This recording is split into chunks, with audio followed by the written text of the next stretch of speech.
The flight was running smoothly until a flight attendant stopped beside an elderly black couple in first class. Her voice was sharp, her stance firm. "I need to see your tickets."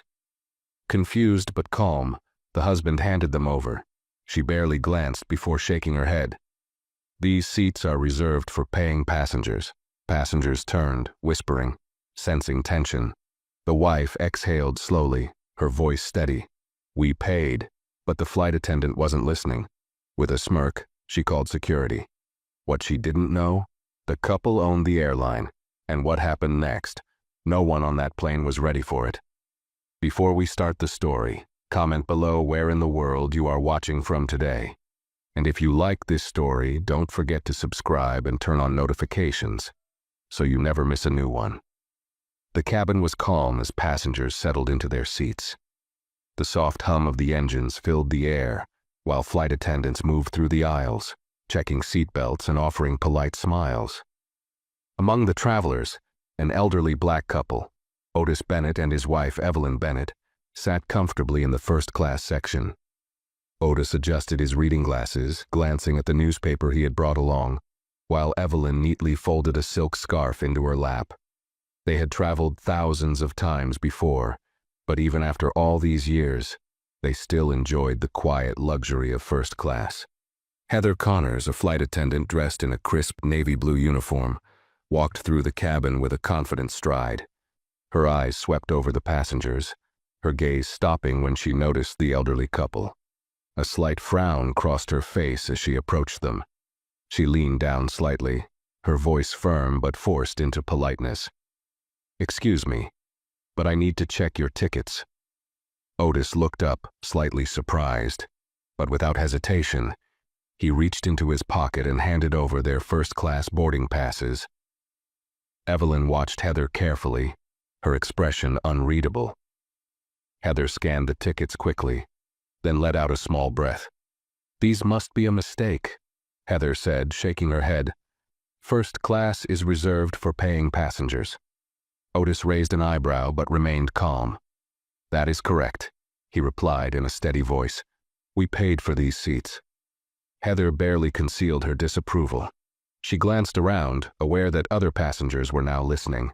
Some were pretending not to notice, while others openly observed the exchange. "I'll need you to step aside while I verify this with the front desk," she said, her voice carrying a sharpness that hadn't been there before. Evelyn, who had been silent, finally spoke. "Why?" Her voice was soft, but there was strength in it.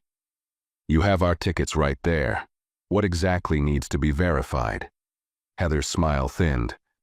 "I just need to confirm that everything is in order." Otis exchanged a glance with Evelyn. He could see it in her eyes. She knew exactly what this was. They had seen it before, felt it before, even when dressed in their finest clothes, even when they had the same privileges as everyone else in the room. "I understand," Otis said, though his tone was unreadable.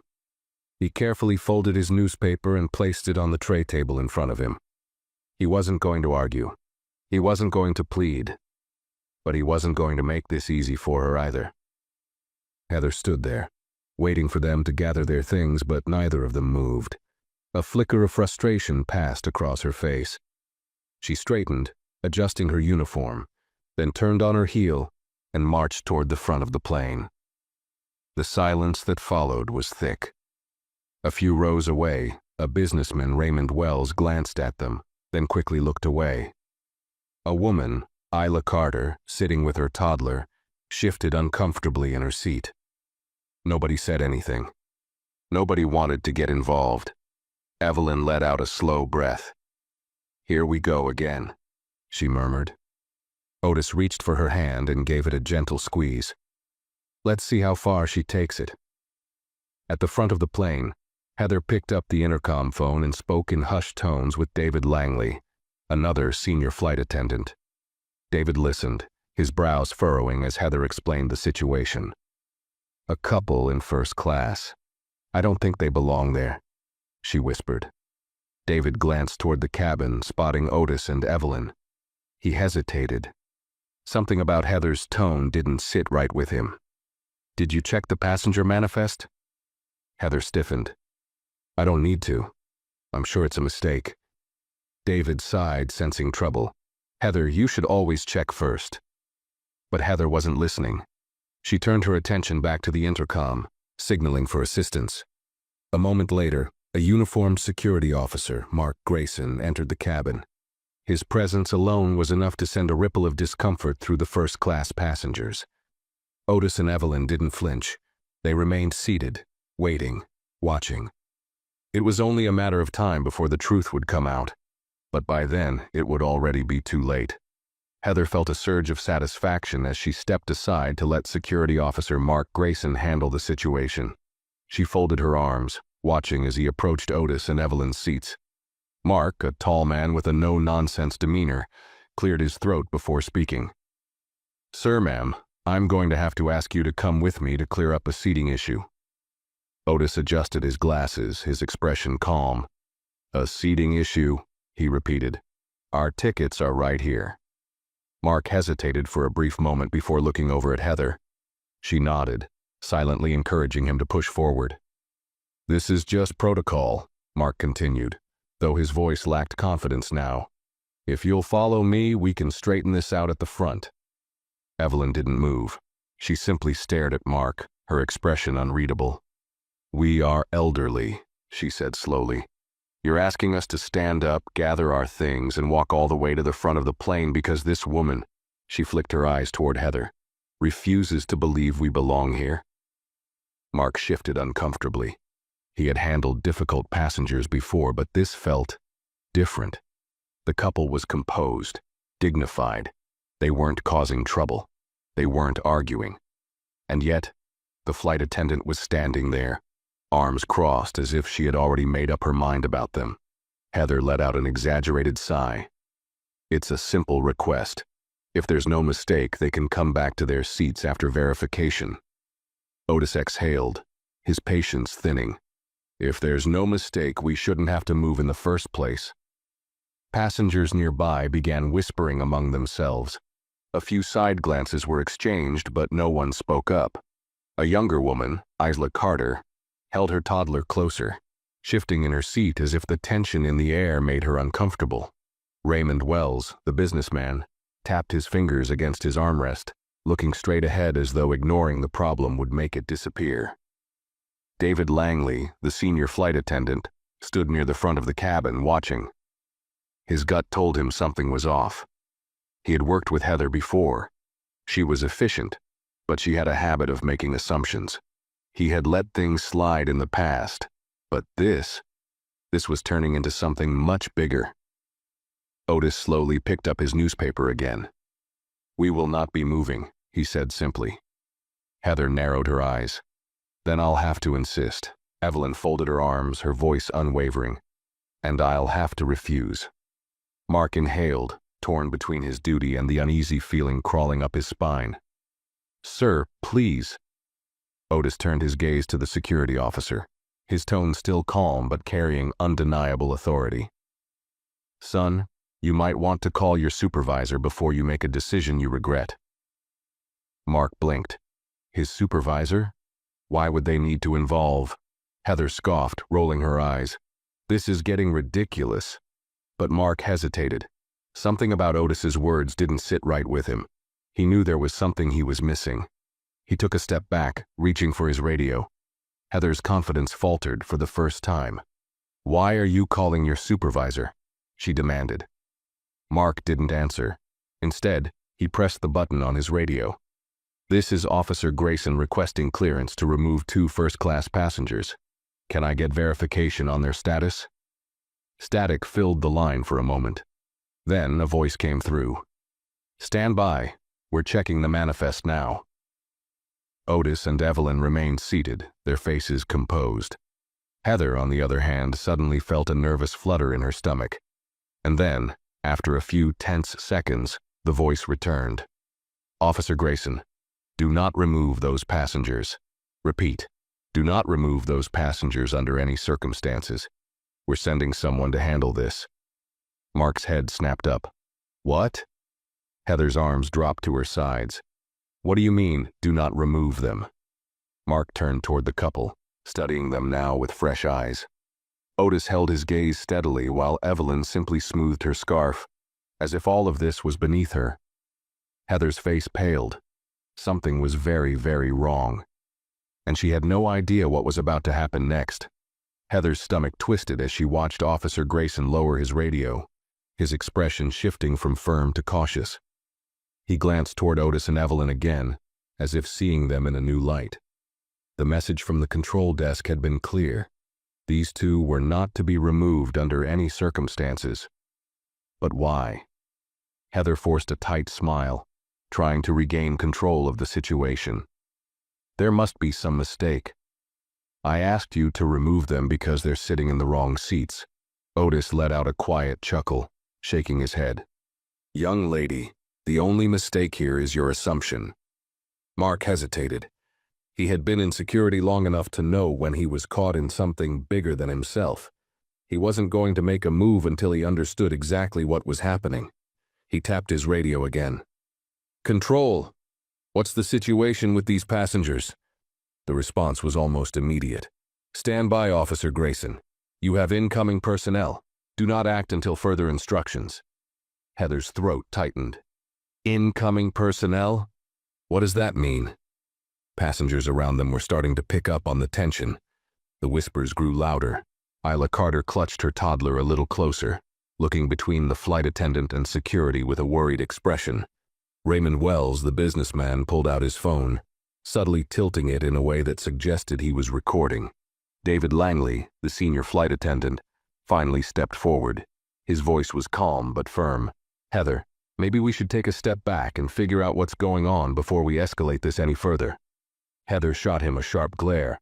I'm following protocol. David folded his arms. No, you're making a scene over something that should have been verified before you even approached them. Heather ignored him, turning her attention back to Mark. If there's an issue, why aren't we just removing them until we get an answer? Otis exhaled, a slight smile playing at the edge of his lips.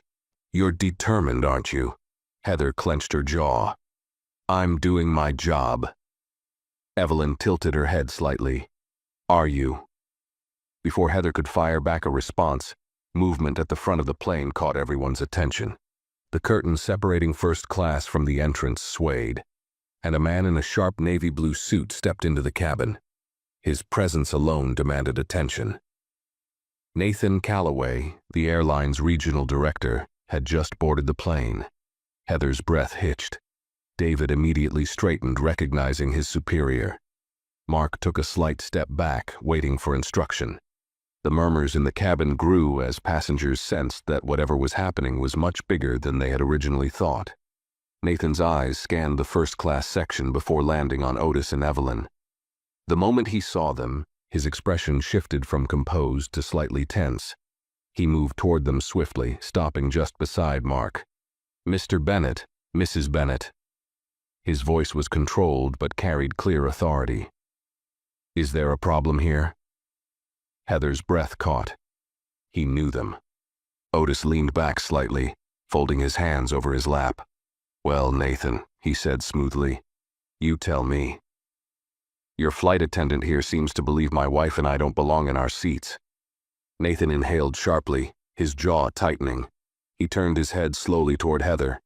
His gaze was unreadable, but there was something dangerous behind his eyes. Is that so?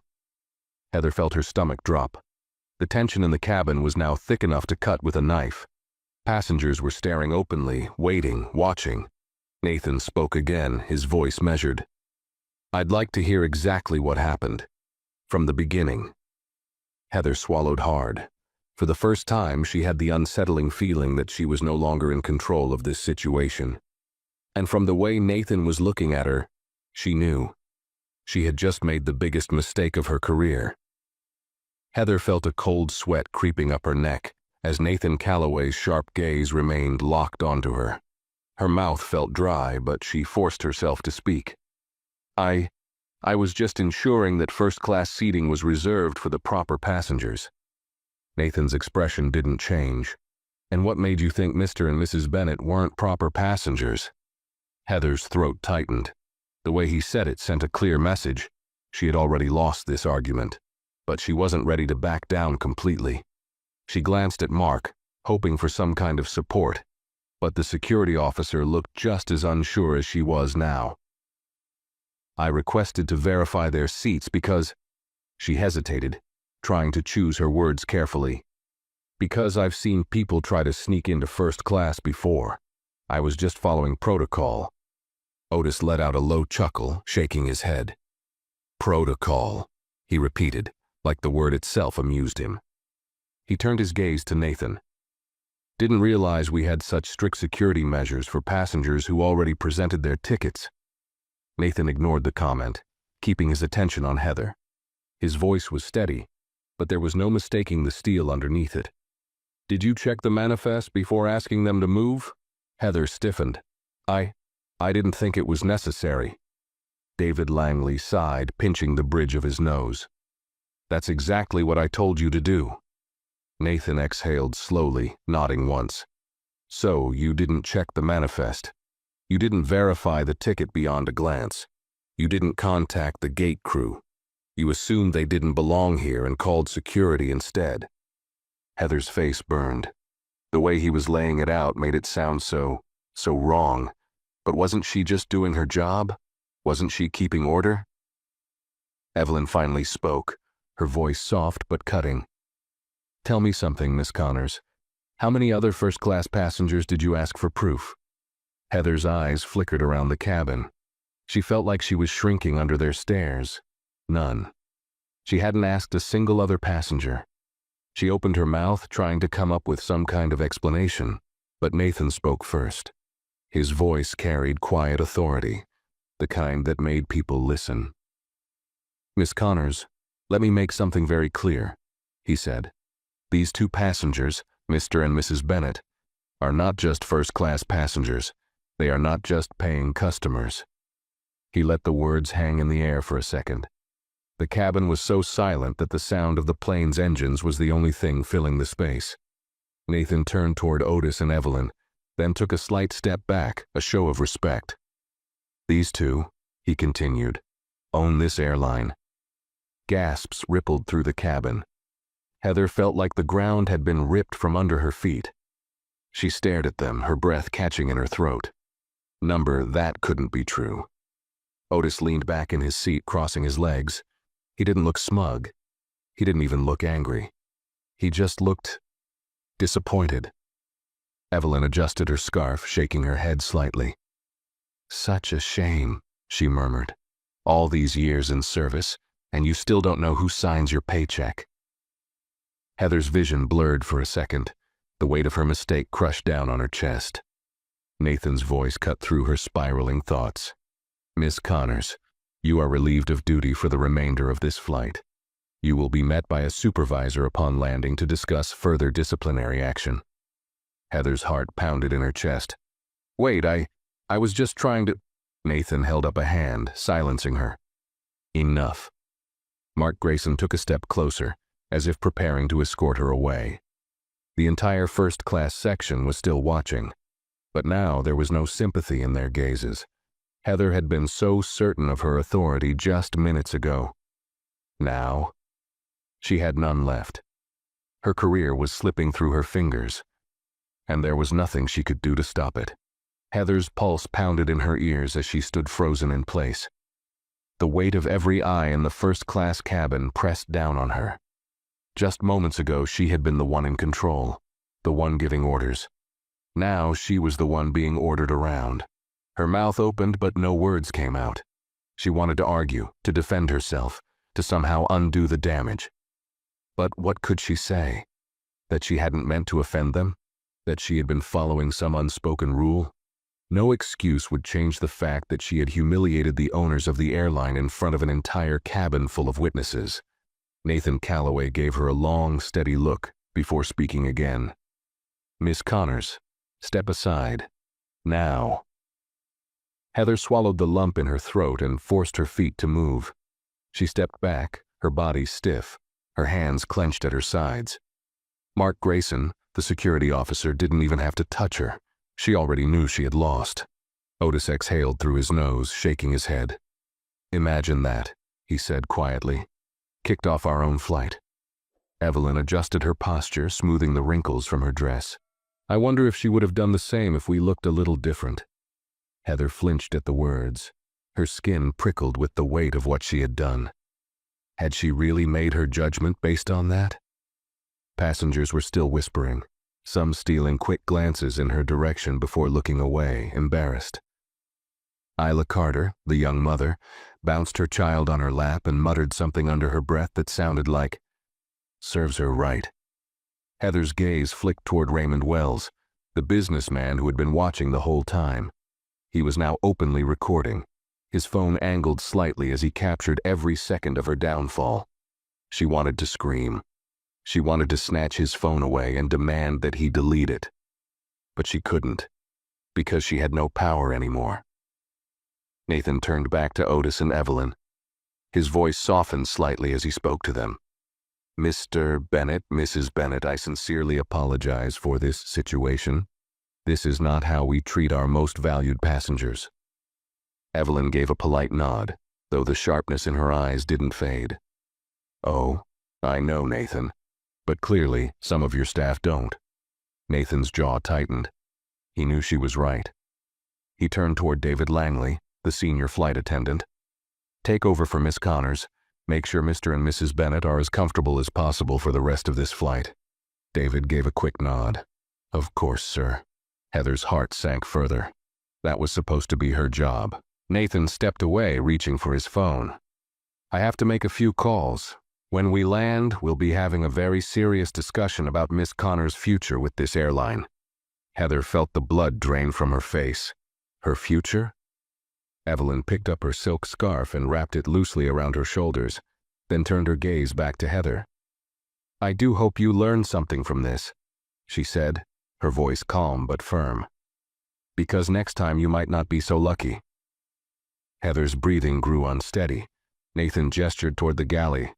"Miss Connors, go. Now." Heather's feet felt like lead as she turned and walked toward the back of the cabin. The murmurs grew louder as she passed by the passengers who had just witnessed her humiliation. She had spent years building her reputation, years commanding respect, and in a matter of minutes, she had lost it all. But something told her this was only the beginning of her downfall. Heather's steps felt heavier with each passing moment.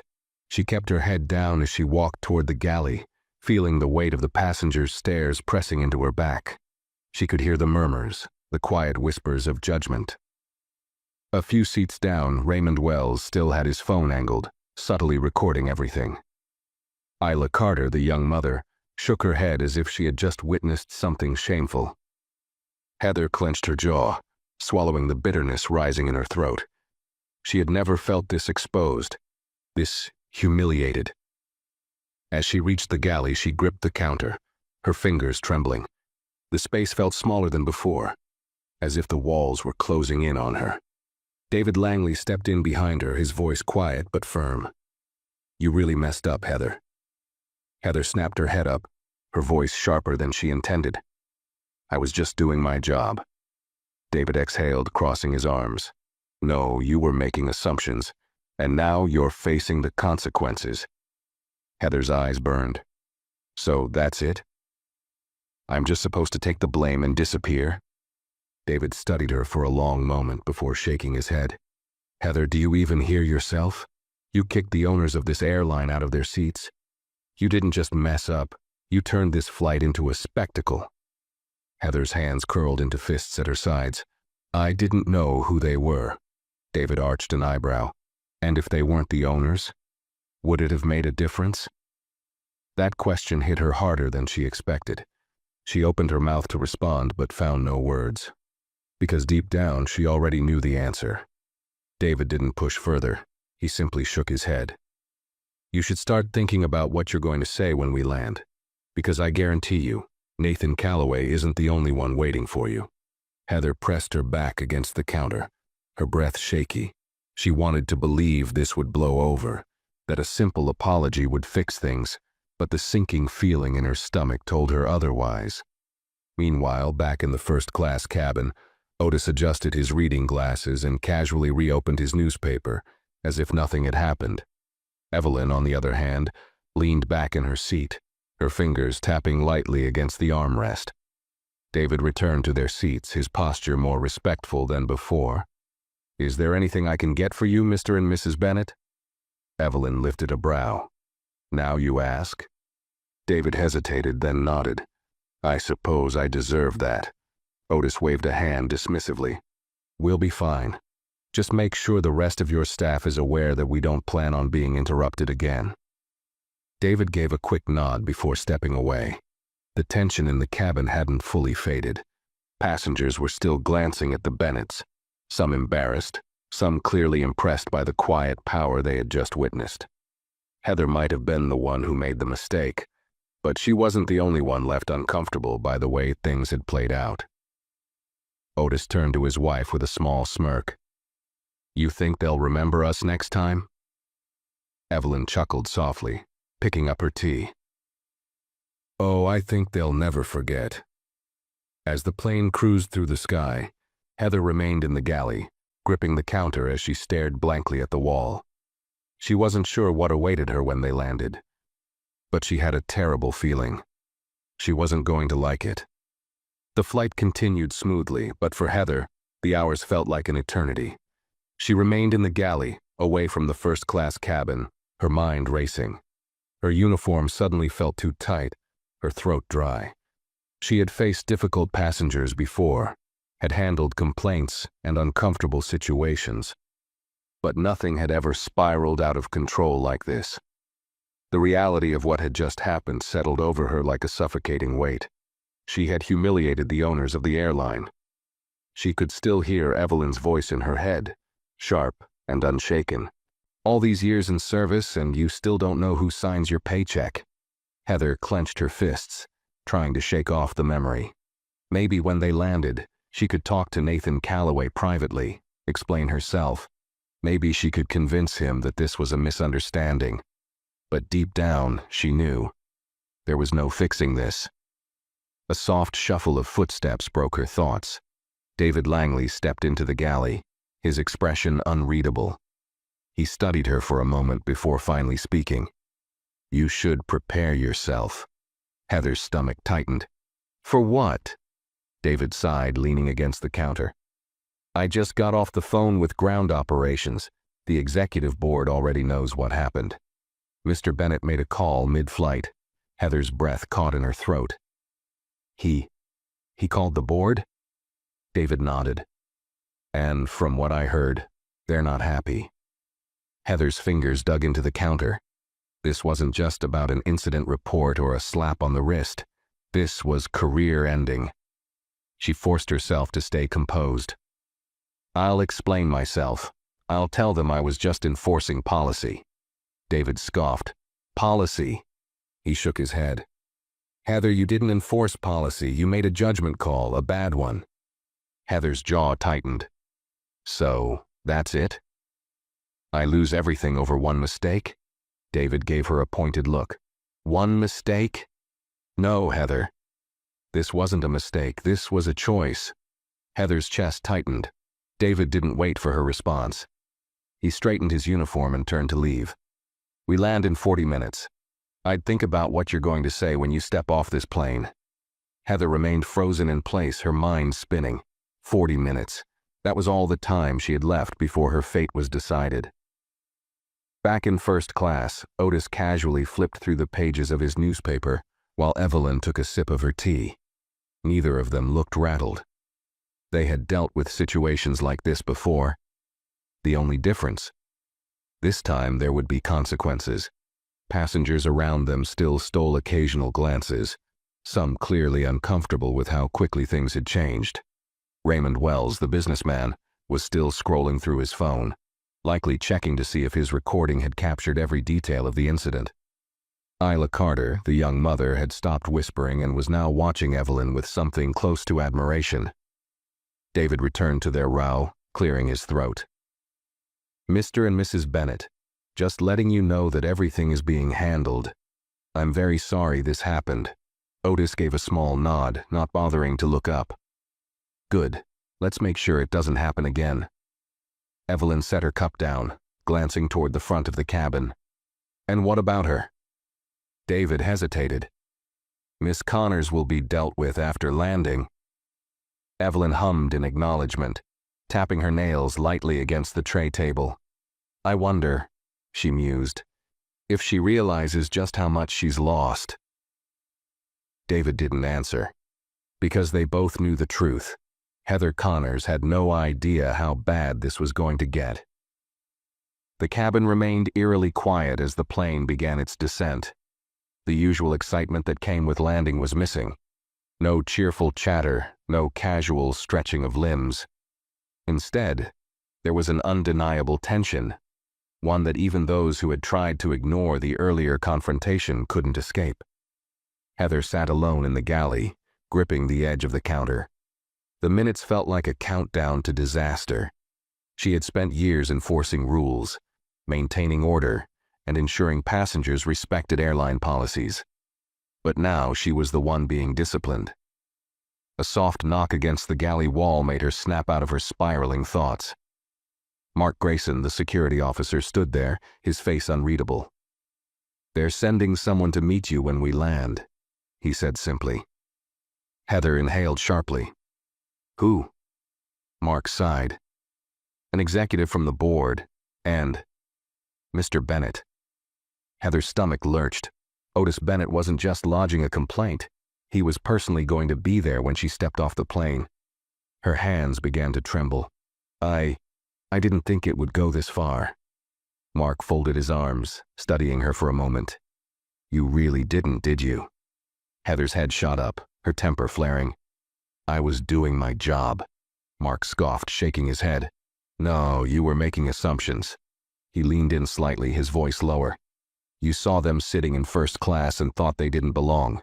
You didn't check the manifest. You didn't verify their names. You just decided they were out of place."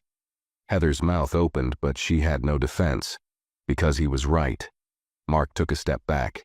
"If I were you, I'd start thinking about what I'm going to say when I step off this plane. Because this isn't just about losing a job, Heather." His voice darkened. "This is about losing everything you thought you had control over." Heather clenched her jaw, but she couldn't argue with him. She was losing control. She had already lost it. Meanwhile, back in first class, Otis and Evelyn sat quietly as the flight crew made the final descent announcements. The captain's voice was smooth over the intercom, but even he couldn't erase the tension that hung in the air. Otis glanced toward the window, watching as the city lights stretched beneath them. Evelyn, on the other hand, kept her eyes on the front of the cabin. She could feel the shift. People who had been indifferent before were now overly polite. The flight attendants, especially David, made sure not to let them wait even a second longer than necessary. Isla Carter, the young mother, hesitated before finally speaking. "Mrs. Bennett?" Evelyn turned to her with a polite expression. "Yes?" Isla swallowed, adjusting her toddler in her lap. I wanted to say I'm sorry for what happened. I know it wasn't my place to step in, but I should have." Evelyn studied her for a moment, then offered a small smile. "You noticed it was wrong. That's more than most people did."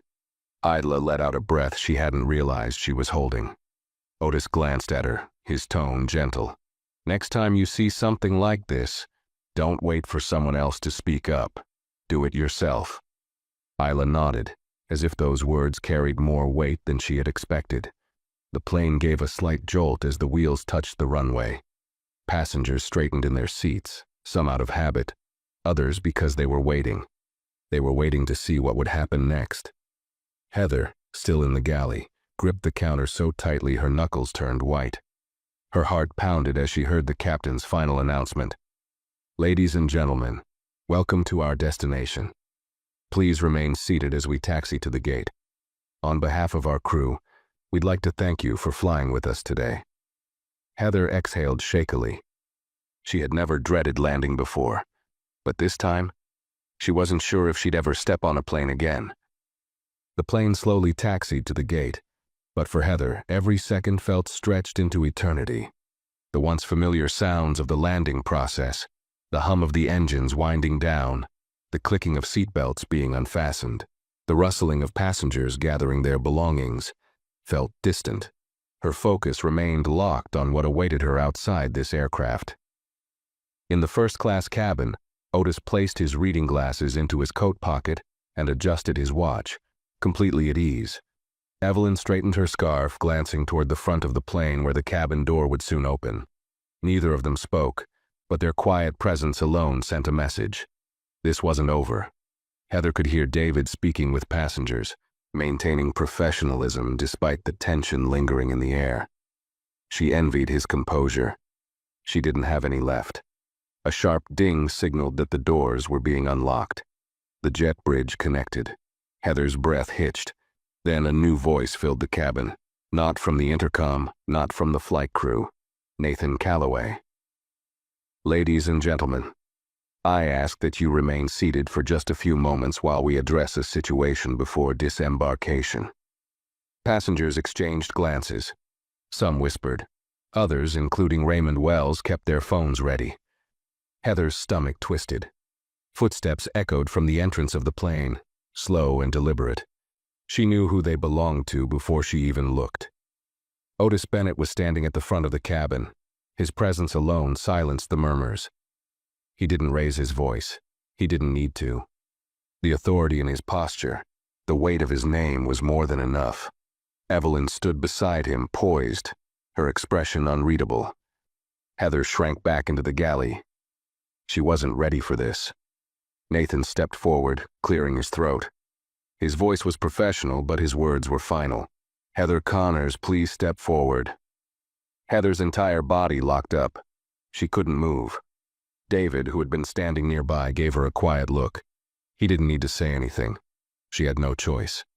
Forcing herself to breathe, she stepped out of the galley, her uniform suddenly feeling like a cage around her. Every set of eyes in first class was locked onto her. She had once commanded this space.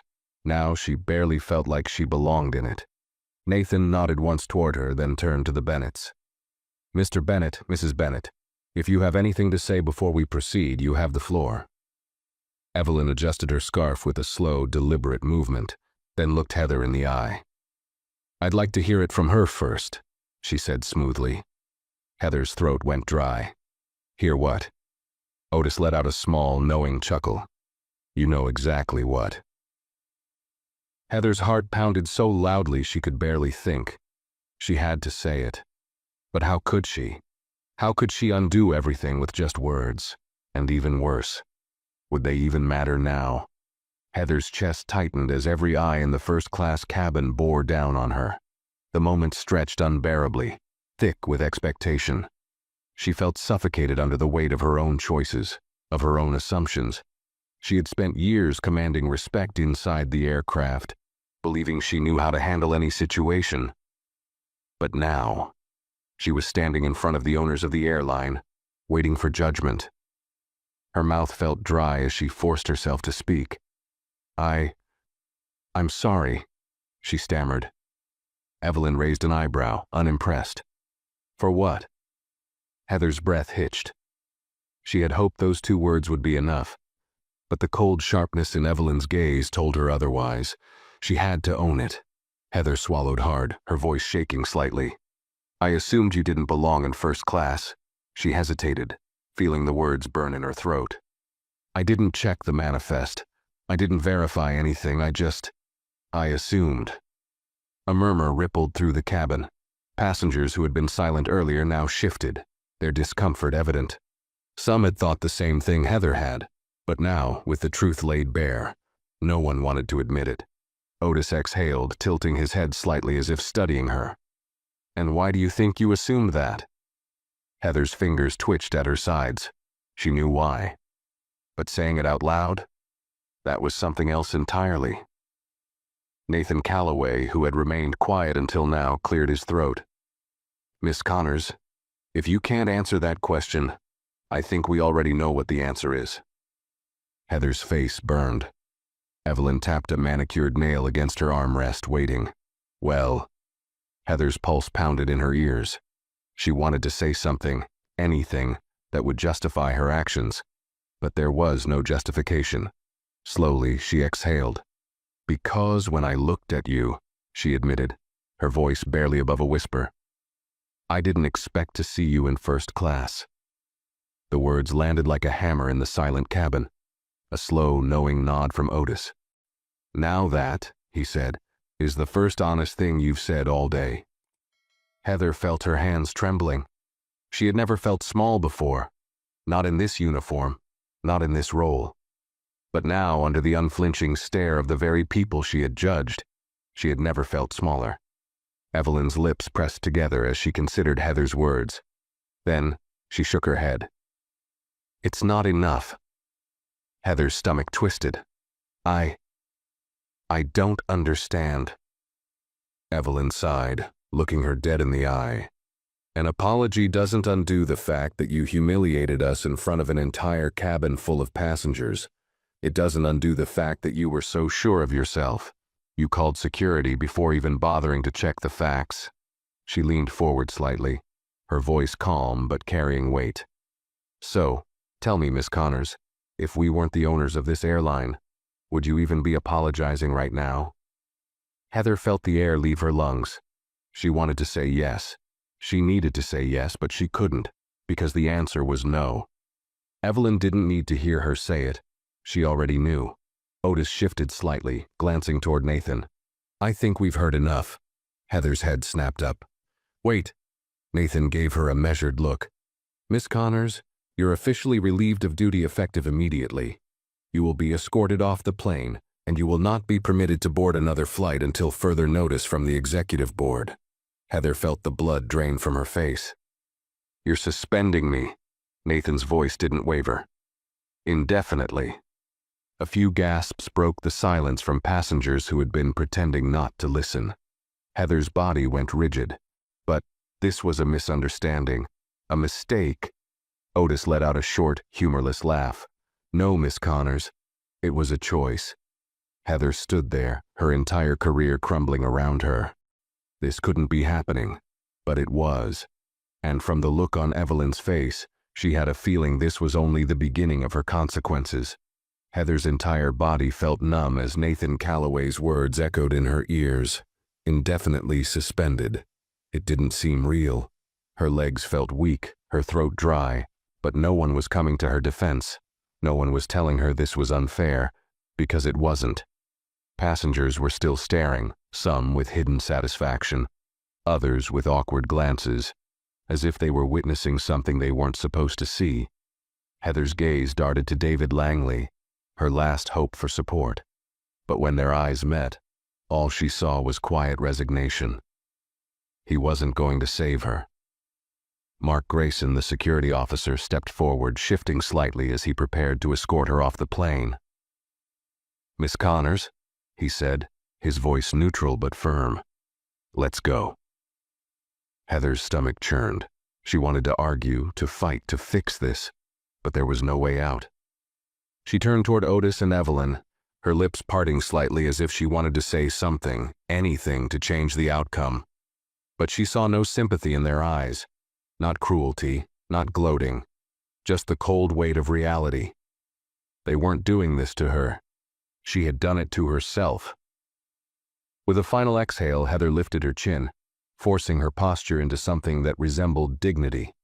Without another word, she turned and walked toward the front of the plane. The aisle had never felt longer.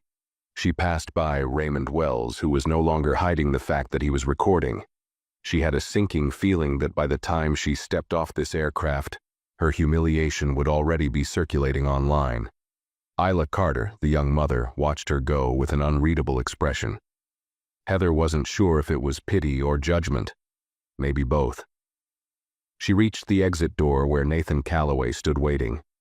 He didn't speak, didn't look at her with anger, just disappointment. That somehow made it worse. Mark gestured toward the jet bridge. "After you." Heather stepped off the plane. The moment her feet touched the ground, she realized she had just walked away from everything. Her career, her reputation, her control. The doors behind her shut with a quiet finality, sealing her fate. Back inside the aircraft, Otis adjusted his watch, then picked up his newspaper as if nothing had happened. Evelyn took a slow sip of her tea. then placed the cup down gently, the faintest hint of a smirk on her lips. David cleared his throat, addressing the first-class cabin. "Ladies and gentlemen, we apologize for the delay. We appreciate your patience and hope you enjoy the rest of your flight." Passengers slowly resumed their conversations, though the energy in the room had changed. Isla Carter glanced at Evelyn before speaking softly. "Do you think she'll learn from this?" Evelyn let out a quiet hum, tilting her head slightly. "Maybe." Otis chuckled, flipping his newspaper to the next page. "Or maybe she'll spend the rest of her life blaming everyone else." Evelyn sighed, shaking her head. "Either way, it's no longer our concern." Outside the plane, Heather walked through the airport, each step heavier than the last. She knew there was an email waiting for her, a formal notice, a final decision. She had once believed she was untouchable. Now she wasn't sure if she'd ever set foot on a plane again. Heather walked through the airport terminal in a daze, her legs feeling like lead. The murmurs of travelers around her blended into a low hum, drowned out by the rapid beating of her heart. She had walked through this airport countless times, always with a sense of authority, always in control. Now, she felt like a ghost. Her airline-issued tablet had been locked the moment she stepped off the plane. Her access to company emails, flight schedules, and employee resources, all gone. She reached the security checkpoint leading out of the restricted flight crew area, where a uniformed airport official, Eric Vasquez, stood waiting. He held a company-issued envelope in his hand, his expression unreadable. Heather stopped in front of him, swallowing hard. She knew what this was. Eric extended the envelope. "Miss Connors, this is for you." Her fingers trembled as she took it. She already knew what it would say. "Heather Connors, effective immediately, you are placed on indefinite suspension pending a formal review. You are prohibited from accessing airline facilities or operating in any capacity." Heather's breath caught in her throat. No paycheck, no flights, no crew access. Eric hesitated before speaking again. "They want you to vacate your employee locker by the end of the day." Heather's hands clenched around the envelope. "They've already decided, haven't they?" Eric didn't answer, because they had. Heather's career wasn't just on pause. It was over. She stepped past Eric, forcing herself to keep walking, her mind screaming for a way out. There had to be something, some way to fix this, but every step made it clearer. There was no fixing this. Back inside the plane, Otis and Evelyn remained seated as first-class passengers slowly gathered their belongings. The energy in the cabin had shifted. Those who had ignored the confrontation earlier now seemed eager to leave, as if wanting to escape the discomfort of witnessing consequences in real time. David Langley returned to their row, his posture more careful than before. "Mr. and Mrs. Bennett, would you like any assistance with your belongings?" Otis smiled politely. "That won't be necessary, but thank you." Evelyn adjusted her scarf, her voice calm. "You handled yourself well, David. Not everyone on this flight can say the same." David exhaled quietly. "I should have done more before it escalated." Otis gave him a knowing look. "Now you know better." David nodded, his face thoughtful. Passengers began to disembark, but the Bennetts remained seated for a moment longer. Otis glanced out the window at the jet bridge, where Heather had stood just minutes ago. Evelyn followed his gaze, then sighed. She thought she had all the power. Otis chuckled. "That's the thing about power, isn't it? It's only real if you know how to use it." Evelyn picked up her handbag, smoothing out its leather strap. "Do you think she'll try to appeal the decision?" Otis smirked. "She can try." They stood together, walking toward the exit, moving with the quiet confidence of people who knew their worth. Heather had spent years assuming she could control the rules. But today, she had learned that she never controlled anything at all. Heather walked through the terminal, her legs barely holding her up. The world around her moved at its usual hurried pace. Passengers rushing to gates, announcements echoing through the speakers, airport employees going about their routines. But for her, it all felt unreal. She clutched the envelope in her hand, her knuckles white. This wasn't how things were supposed to go. She was supposed to be in control. She had worked for years to build her career, to climb the ranks, to prove herself as one of the best. And yet, one mistake, one moment of blind assumption, had erased everything. Her breath hitched as she approached the crew lounge, the place where she had spent countless hours between flights. She had walked in and out of that room 1,000 times, chatting with coworkers, grabbing coffee, exchanging stories about unruly passengers. Now she wasn't sure she'd ever step foot inside again. When she reached the door, she hesitated. This would be the last time. She pushed it open, and a few heads turned. The room fell silent. They all knew. Her fellow flight attendants, the ones she had once laughed with, now looked at her with a mixture of pity, discomfort, and silent judgment. Some whispered behind their hands, while others quickly looked away, pretending to focus on their tablets or coffee cups. Heather swallowed hard, walking toward her locker. Her hands shook as she turned the combination lock, her mind racing. She had never been the type to hesitate. She was the one who gave orders, not the one who second-guessed herself. But today, her hands felt weak, her throat dry, her pride shattered. Just as she was pulling her belongings from the locker, a voice broke through the silence. "Heather." She turned. It was Lisa Graham, another senior flight attendant. Lisa had been with the airline even longer than Heather, a woman with years of experience and a reputation for being both fair and firm. Heather had always respected her. But now, as Lisa stood there, arms crossed, studying her with a piercing gaze, Heather felt exposed. Lisa took a step closer, lowering her voice. "I heard what happened." Heather forced a scoff, though it came out weak. "I'm sure everyone has." Lisa didn't laugh. She didn't offer words of comfort. Instead, she leaned in slightly, her tone unreadable. "I need to ask you something, Heather, and I want you to really think before you answer." Heather tensed. "What?" Lisa's eyes didn't waver. "If they weren't the owners of the airline, would you have felt bad at all?" Heather flinched, but she quickly masked it. "That's ridiculous." Lisa tilted her head slightly. "Is it?" Heather clenched her jaw, shaking her head. "I was following protocol." Lisa let out a quiet sigh. "No, you weren't. You made a decision based on who you thought they were, and you were wrong." Heather looked away. "I already admitted that." Lisa studied her for a moment before nodding. "Sure, but I don't think you actually understand what you did, and that's why you're here, clearing out your locker instead of preparing for another flight." Heather swallowed the lump in her throat. "So what? You think I deserved this?" Lisa shrugged. "It doesn't matter what I think. What matters is what you do next." Heather frowned. "Next?" Lisa sighed. "You can walk out of here blaming everyone but yourself. Or you can actually learn something from this," Heather scoffed. "And what exactly am I supposed to learn, Lisa?" Lisa's gaze hardened. "That power isn't about control. It's about responsibility. And you abused it." Heather's breath caught in her throat. Lisa straightened, her voice calm but firm. "This didn't happen to you, Heather. You did this. And until you admit that to yourself, you're never going to move forward." Heather stood frozen as Lisa turned and walked away, leaving her alone in front of her open locker. She exhaled shakily, shoving her belongings into her bag, her hands trembling. She had never felt this way before, this exposed, this vulnerable. She slammed the locker shut, gripping the strap of her bag so tightly that her knuckles turned white.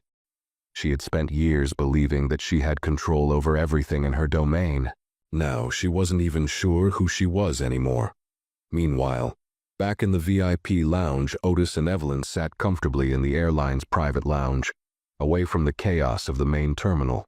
Their flight had landed smoothly, and now they were waiting for their car to take them to their next destination. Nathan Calloway stood in front of them, shifting slightly as he spoke. "The board has already scheduled a formal review. I doubt she'll be reinstated after this." Evelyn stirred her tea. "Good." Nathan hesitated before speaking again. Sent an email to HR before she left the airport. Otis raised an eyebrow. Oh? Nathan nodded. She requested a meeting. Said she wanted to formally discuss the events of today. Evelyn set her cup down. So she's not going down quietly. Nathan smirked. Apparently not. Otis chuckled, shaking his head. Let's see what she does next. Evelyn crossed one leg over the other, her lips curling into a knowing smile. Yes, let's see if she's really learned anything at all. Heather walked through the airport, each step feeling heavier than the last. She no longer had access to the restricted employee areas, no longer had the quiet confidence of knowing she belonged in the crew section of the terminal. Now, she was just another passenger, a passenger with nowhere to go. She found an empty seat near one of the large glass windows overlooking the runway. Outside, planes taxied. Pilots communicated with ground control, and flight attendants prepped for their next assignments. It was routine. Business as usual. For everyone except her. Her phone buzzed in her bag. She ignored it. She already knew what the notifications were. Emails from HR, messages from colleagues who had heard what happened, and possibly a few alerts from social media. Because she had no doubt that passengers had posted about what happened. She exhaled sharply, gripping the strap of her bag. It was ridiculous. It was just a mistake. She had been trying to do her job, trying to enforce order, trying to maintain the standards she had been trained to uphold. So why did it feel like she was the villain? Because deep down she knew the truth. It wasn't just a mistake. It was a choice. She had acted on an assumption, and she had been wrong. For the first time, she let herself replay the scene in her head, not from her own perspective, but from theirs. Otis and Evelyn had been seated quietly, minding their own business, doing nothing to suggest they didn't belong in first class. Yet she had approached them first. She had demanded to see their tickets. She had assumed, without checking any records, that they had no right to be there. And when they questioned her, she had escalated the situation instead of admitting the possibility that she had been wrong. Her stomach twisted. How many other times had she made that same assumption? She had prided herself on professionalism, but was it really professionalism? Or had it been power? The power to decide who stayed and who left, who followed her orders and who didn't. Lisa's words echoed in her mind. Power isn't about control. It's about responsibility. And you abused it. Heather squeezed her eyes shut, pressing her fingers against her forehead. For years, she had thought of herself as a strong leader, someone who ran her section of the plane with efficiency and authority. But now she had to ask herself, had she really been a leader? Or had she just been someone who liked being in charge? Her thoughts were interrupted by a notification on her phone. This time she glanced at it. HR meeting confirmation, 10 a.m. tomorrow. So they were giving her a chance to explain herself. She could walk in there, defend her actions, argue that she had only been following policy. She could try to convince them that she deserved another chance. But did she? For the first time, she wasn't sure. Meanwhile, in the corporate offices, Otis and Evelyn sat in a private conference room inside the airline's headquarters, overlooking the city skyline. Nathan Calloway stood at the head of the table, flipping through a folder filled with reports. The board has already reviewed the security footage, passenger complaints, and Heather Connor's employee record, Nathan explained. It's not the first time she's had a complaint against her for being overly aggressive in enforcing policy. Evelyn raised an eyebrow. Oh? And what happened to those complaints? Nathan sighed, closing the folder. They were dismissed, labeled as misunderstandings or minor customer service concerns. Otis smirked. Until it happened to the wrong passengers. Nathan nodded. Exactly. Evelyn leaned back in her chair, tapping her nails against the polished wood table. So, what's next? Do we let HR handle it, or do we make the decision ourselves? Nathan hesitated. That depends. Otis studied him. On what? Nathan sighed. On whether you want her gone completely, or if you want her to learn something from this. Evelyn tilted her head slightly. You think she's capable of learning? Nathan folded his arms. I think she's realizing just how much she lost today. Whether or not she actually learns from it, that's up to her. Otis chuckled. I've seen people in her position before. They either blame the system, or they wake up and see the truth. Evelyn smirked. I have a feeling we'll find out which one she is tomorrow. Nathan leaned against the table. If she comes in tomorrow and takes responsibility, admits that she was wrong, maybe there's a lesson in this. Maybe she walks away from this a better person. But if she walks in there with excuses, pointing fingers— Evelyn finished his sentence. Then she's exactly the person we thought she was. Otis glanced out the window, thoughtful. What's the plan? Nathan slid the folder across the table toward them. We let her speak. Evelyn lifted her teacup, blowing gently on the steam before responding. And if we don't like what she has to say? Nathan exhaled. Then she's finished. A slow smile spread across Otis's face. Good. Back at Heather's apartment, Heather sat at her small dining table, staring at the HR confirmation email. The apartment was silent, the only sound coming from the ticking clock on the wall. She had spent years working toward this career. Now, in less than 24 hours, she would find out if she still had a future at the airline. Her fingers hovered over the keyboard, debating whether she should prepare a statement, write an email, or call someone for advice. But none of it seemed right. For the first time in her life, she didn't know what to say, because the truth was staring her right in the face. She had judged Otis and Evelyn before they even spoke. She had let her assumptions define her actions, and now she was paying the price. Tomorrow she would walk into that meeting and say whatever she needed to say. But the question was, would she say the truth, or would she try to save herself with more lies? Heather barely slept that night. Every time she closed her eyes, she replayed the moment on the plane, the way she had stood over Otis and Evelyn Bennett, so sure of herself, so convinced that she was right. She could still hear their voices, steady and controlled, while her own had been filled with impatience and authority. She turned in bed, staring at the dim glow of her alarm clock. 5:12 a.m. In a few hours, she would be sitting in front of the airline's executive board, fighting for her career. Or maybe not fighting at all. She had spent hours crafting a speech in her head, a defense of her actions, an argument that she had simply been following protocol. But every time she pieced it together, the words sounded empty, because she knew the truth. She hadn't followed protocol. She had ignored it. She had made a snap judgment, acted on a bias she hadn't even realized she carried, and humiliated two people who had done nothing wrong. And those two people just happened to be the ones who could decide whether she ever worked in this industry again. Her stomach twisted as she finally forced herself to get up. If this meeting was her last chance, then she had to decide. Was she going to lie to save herself, or was she going to tell the truth, no matter what happened? The HR meeting. By the time Heather arrived at the corporate offices, she felt like she was walking to her own execution. The front desk attendant barely acknowledged her, typing something into her computer before gesturing toward the elevator. 3rd floor, conference room 2. Heather nodded stiffly and made her way inside. The elevator ride was painfully slow, every second stretching into eternity. When the doors finally opened, Nathan Calloway was already waiting outside the conference room. His expression was unreadable. "Heather," he said, gesturing for her to enter. Inside, the room was quiet.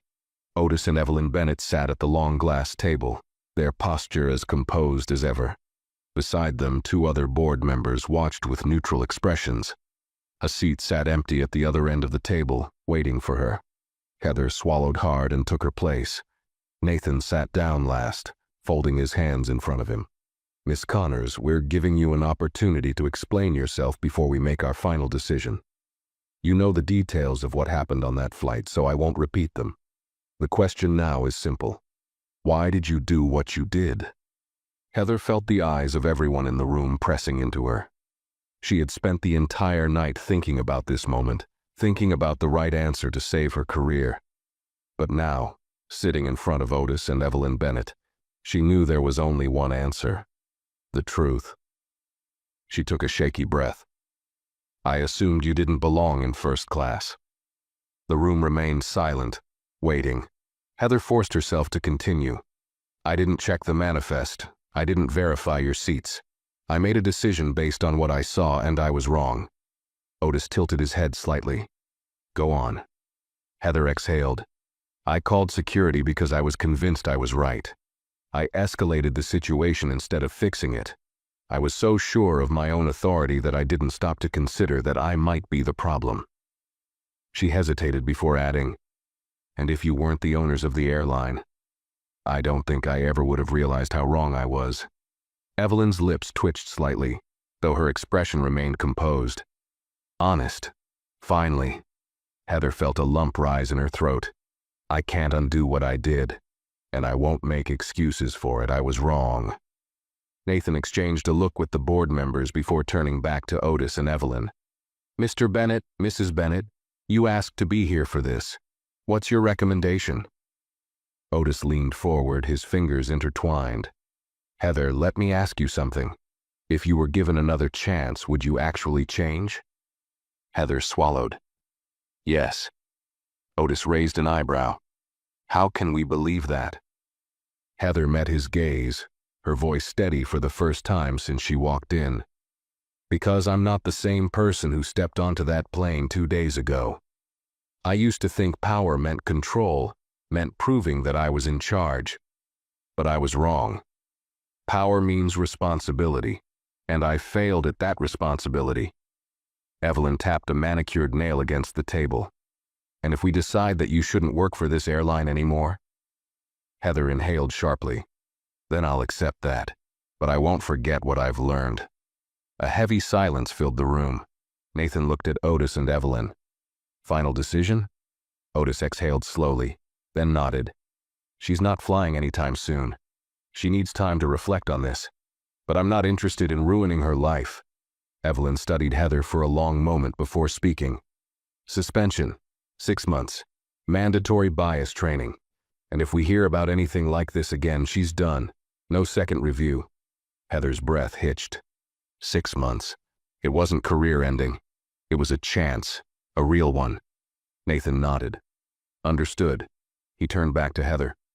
Miss Connors, you'll receive an official letter from HR confirming your suspension.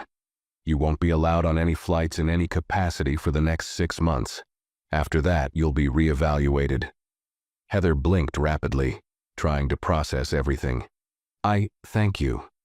Otis gave her a long, knowing look. Don't thank us. He stood, adjusting his jacket. Show us that you deserve it. Evelyn rose beside him, smoothing her dress. And if I were you, Heather, she said with a small smile, I'd take this time to figure out who you really are. Heather sat frozen as the two of them left the room, their presence lingering even after they were gone. Nathan stood next, motioning toward the door. Meeting's over. You know what to do. Heather slowly rose, gripping the edge of the table for support. She had walked into this room expecting the worst. Instead, she had walked away with something she never thought she would get. A second chance. As she stepped into the hallway, she took a deep breath, feeling lighter for the first time in years. She had lost her power, her control, and the certainty she once carried. But maybe, just maybe, she had gained something even more valuable. That's the story. What do you think? Did she deserve a second chance? Or should she have lost her job for good? Share your thoughts in the comments below. And if you enjoyed this video, don't forget to like, subscribe, and turn on notifications so you never miss a story like this. Also, share this video with your friends and family. See you in the next one.